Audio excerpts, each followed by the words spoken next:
Halo semuanya, balik lagi Stepian dari Teknosa ID. Apa kabarnya kalian dan HP kalian? Semoga sehat selalu dan nggak nge-lag pas main game. Jadi di video kali ini saya mau bahas Realme GT2 Pro yang kira-kira udah hampir 3 bulan dijadiin sebagai daily driver. Sekedar info aja, HP ini dari pertama keluar secara global, saya emang udah naksir banget. Kayaknya spek-speknya itu killer banget ya, terutama di prosesor dan juga setup kameranya. Makanya begitu dirilis resmi di Indonesia, langsung aja dibeli pas pre-order. Tadinya harapan saya HP ini bisa buat ngobatin kekecewaan saya sama Xiaomi Mi 11 yang sebelumnya saya pakai. Nah, yang jadi pertanyaan, setelah 3 bulan user experience, apakah saya nyesel dan kecewa sama flagship dari Realme ini? Buat kalian yang masih ada niat mau beli HP ini, sini saya ceritain rasanya kayak gimana. UI yang bagus bukan UI yang semuanya serba perfect, tapi UI yang di development sedemikian rupa supaya performanya bisa semaksimal mungkin dan minim sama bug. Jadi bukannya yang tanpa bug sama sekali. Toh iOS punyanya Apple juga ternyata nggak bisa bug free kan. Ini juga alasan kenapa saya nggak mau buru-buru nge-review HP ini, karena adalah hal yang wajar kalau HP baru UI-nya biasanya belum optimal. Jujur aja makin kesini orang-orang udah mulai pinter ya, beli HP nggak melulu cuma spek di atas kertas. Sekarang UI jadi salah satu pertimbangan dalam memilih HP, terutama soal di pemakaian jangka panjangnya. Misalnya kalau ada brand yang secara spek HP-nya bagus, tapi penjualannya agak melempem, coba dicek dulu UI-nya ada bug atau enggak. So, salah satu alasan saya kenapa saya lebih pilih HP ini adalah UI-nya. Buat saya Realme UI sama aja, feels pemakaiannya kayak Color OS-nya Oppo. Saya dulu sempat pakai Oppo Find X3 Pro yang keduanya dipakainya enak. So, buat pindahan dari MIUI ke Realme UI itu gampang banget adaptasinya. Apalagi buat user yang lebih suka simplicity dan gak terlalu hobi oprak-oprek. So, Realme UI 3.0 di HP ini menurut saya udah berada di jalan yang benar. Mudah dipakai, gampang kustomisasi, bloatware dan iklannya relatif lebih ramah dibanding UI dari brand sebelah. Bahkan fitur background streaming di smart sidebar menurut saya oke banget. Bisa bikin YouTube bener-bener jalan di background, plus punya mode GT buat maksimalin pengalaman nonton terbaik.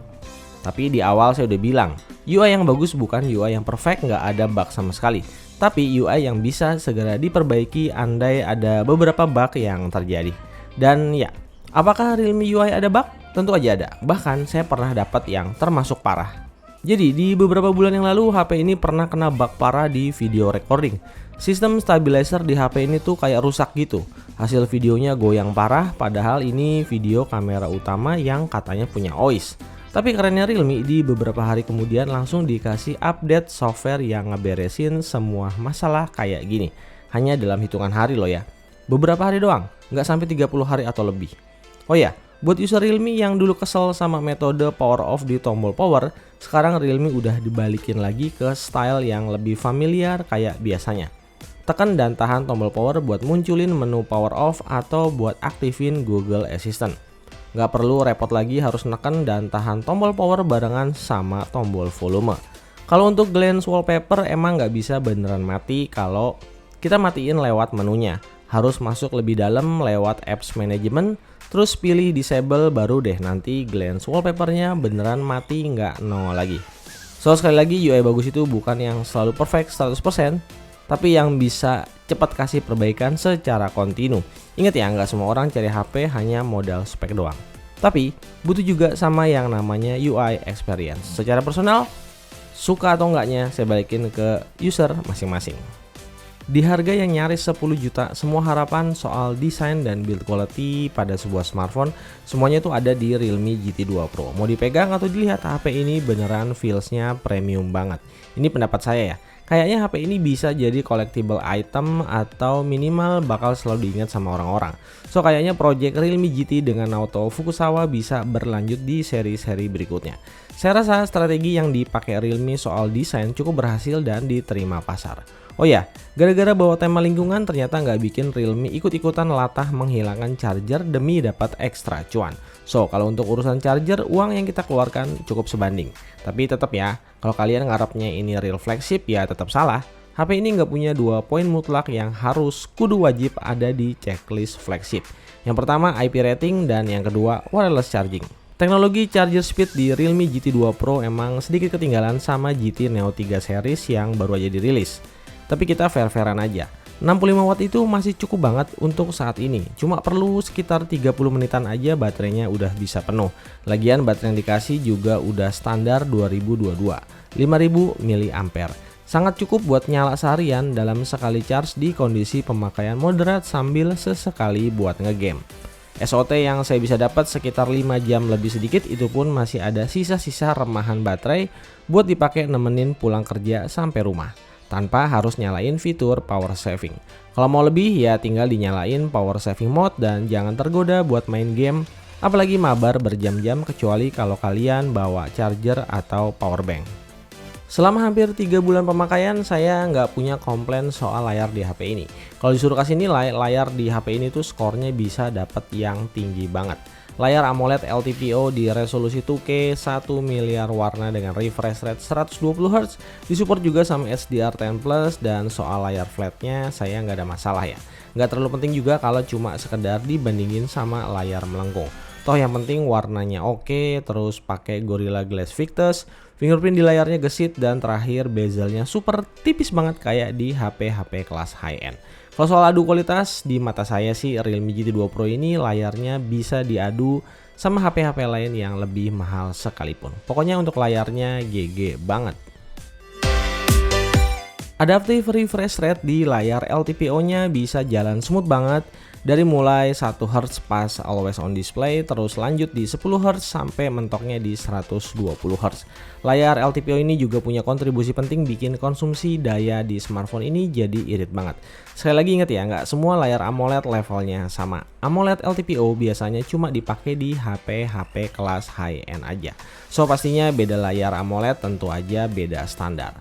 Oh ya, selain manjain mata, audio dari dual stereo speaker plus Dolby Atmos-nya juga beneran bagus banget. Cocok banget buat multimedia dan gaming.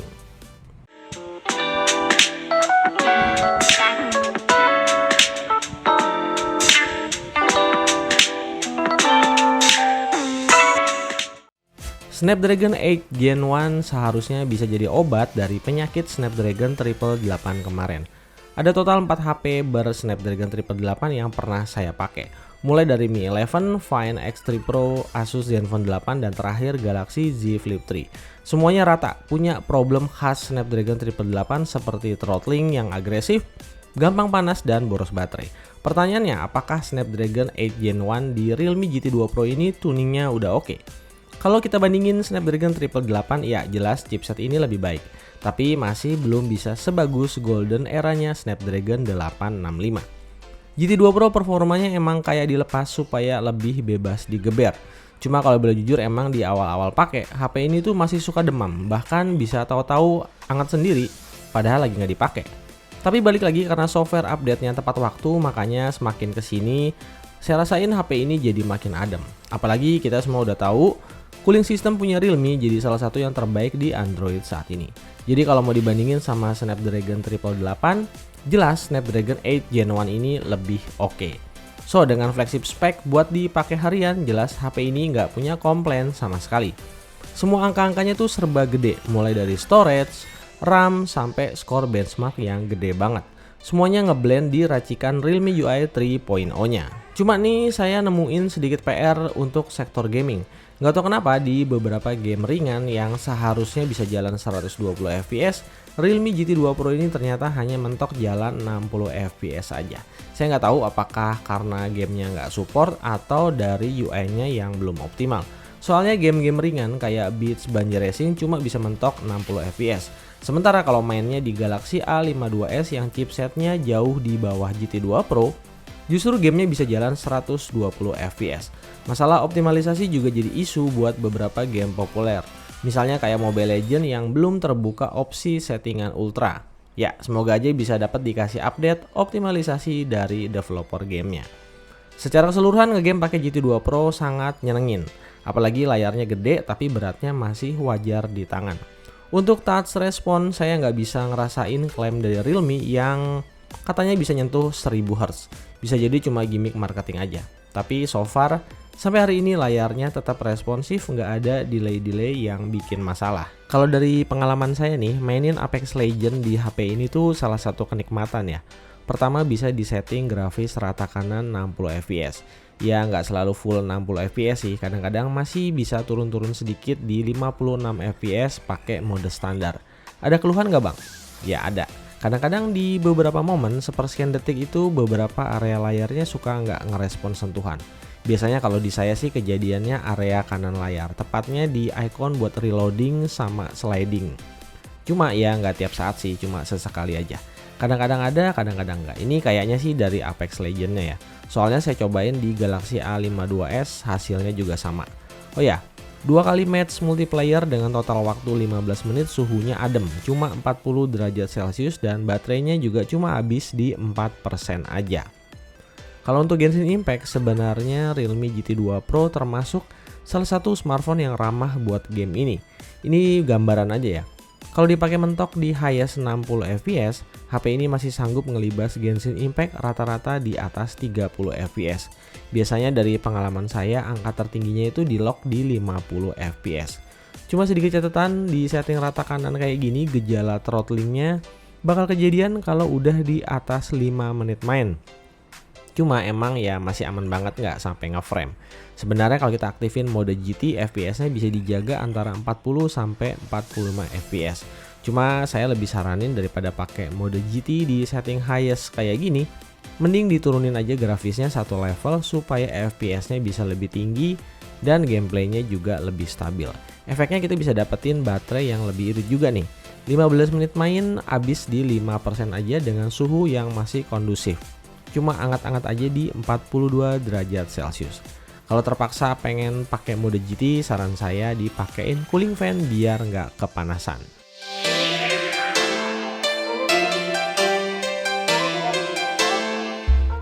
Nah, sekarang gimana sama kameranya? Secara spek kamera Realme GT2 Pro bisa dibilang tuh nanggung ya. Misalnya untuk kamera utama pakai Sony IMX766 yang punya OIS. Sementara di kamera ultrawide-nya cuma pakai sensor ala HP mid-range. Udah gitu nggak punya autofocus juga. Untuk kamera ketiga saya netral. Kamera mikroskop kayak gini emang kelihatannya keren dan fungsinya emang ada. Tapi balik lagi, saya pribadi belum tentu sebulan sekali pakai fitur ini. Kalau begitu ya saya tetap apresiasi ke Realme karena mereka lebih pilih kamera mikroskop dibanding kamera makro yang jauh lebih gimmick.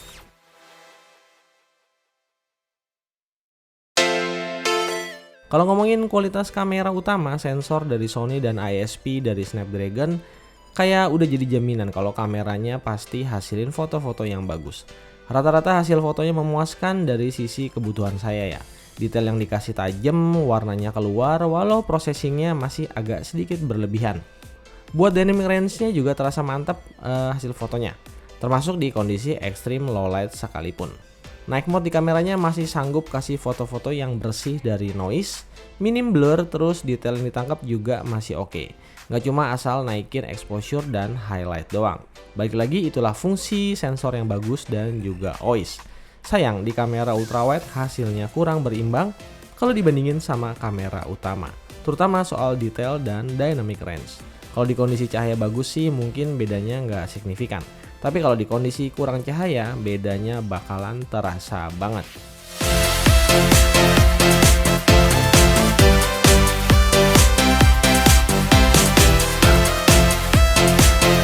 Buat kamera selfie nggak ada yang spesial juga, masih ngandelin kamera 32 megapiksel dengan fixed focus. Hasilnya masih terasa kayak HP mid-range 3-5 jutaan. Cukup aja kualitasnya buat saya, nggak jelek tapi kurang sesuai ekspektasi kalau di kelas harga 10 juta. Ada catatan penting juga soal perekaman video di HP ini. Kalau sisi hardware tadi saya bilang kamera utamanya oke dan kamera ultrawide-nya biasa aja. Nah kalau soal software, video recording Realme GT2 Pro ini juga sama nih. Nanggung belum terasa flagshipnya. Kamera utama bisa rekam video sampai 4K 60 fps, tapi kamera ultrawide-nya cuma 4K 30 fps. Ini bisa terjadi karena hardware kamera keduanya lumayan beda jauh. Makanya pengaruh juga di sisi software.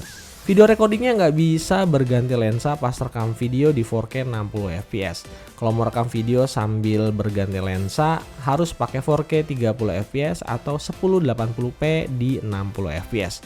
Udah gitu, yang bikin saya suka kesel kalau mau pindah-pindah ganti lensa, ternyata di menunya nggak disediain tombol pindahnya. Jadi kita terpaksa harus menggeser secara manual lewat slider zoom in dan juga zoom out. Kalau boleh jujur ini tuh ngerepotin banget. Ada poin tambahan yang saya juga cukup sesalkan nih.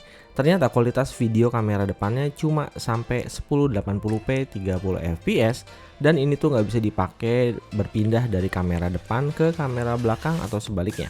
Hasilnya juga ya nggak spesial, masih agak mirip sama HP-HP kelas mid-range. So, saya harus bilang kalau software kamera di Realme GT2 Pro ini masih jauh kalau mau disejajarkan sama software kameranya Samsung yang emang terbukti lebih matang dan lebih optimal. Karena semua minus-minus tadi bisa dilakukan sama Galaxy A52s yang statusnya bukan HP flagship. Ayo dong Realme, di-push lagi software development kameranya, biar nggak setengah-setengah kayak gini.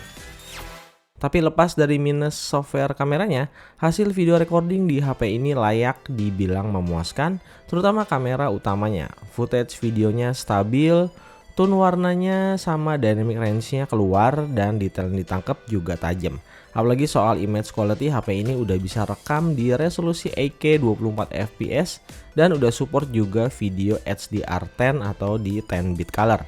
Soal fitur stabilization saya juga nggak nemu adanya mode ultra steady video. Curiganya sih fitur ini udah aktif secara otomatis. Soalnya kalau saya perhatiin viewfindernya itu agak sedikit nge-crop. Jadi bikin video 60 fps nya agak berasa kurang smooth seperti 60 fps yang seharusnya. Kalau pakai video lensa ultrawide, balik lagi perbedaan kualitasnya masih terasa banget sama kamera utamanya. Nggak jelek, cuma ya belum masuk di ranah flagship level. Untuk video recording di kondisi minim cahaya, fitur AI video bisa secara dramatis bikin videonya mendadak jadi jauh lebih terang dibanding kondisi aslinya. Ini kepake banget buat yang membutuhkan. So, itu dia tadi Realme GT2 Pro. Sebagai seri GT tertingginya Realme, HP ini menurut saya masih belum pantas kalau kita masukin ke level the real flagship. Masih ada celah yang belum bisa dipenuhin sama Realme yang satu ini. Tapi kalau ditanya apakah HP ini tetap recommended, saya bisa bilang iya, pakai banget. HP ini recommended untuk kelas harga maksimal 10 juta. Selama tuntutan soal kelengkapan poin-poin flagshipnya bisa dikompromiin sedikit. So, menurut saya Realme UI dan Snapdragon 8 Gen 1 performanya secara keseluruhan cukup sepadan dan worth it sama uang yang udah kita keluarin. Jadi saya nggak nyesel pakai HP ini. Sekian video kali ini, kalau ada yang mau ditanya-tanya bisa tulis di kolom komentar di bawah atau bisa juga mampir ke Instagram Teknoza ID. Jangan lupa kasih like dan subscribe. Kita bakal ketemu lagi di video-video gadget selanjutnya. Saya Stepian, Teknoza ID pamit. Bye.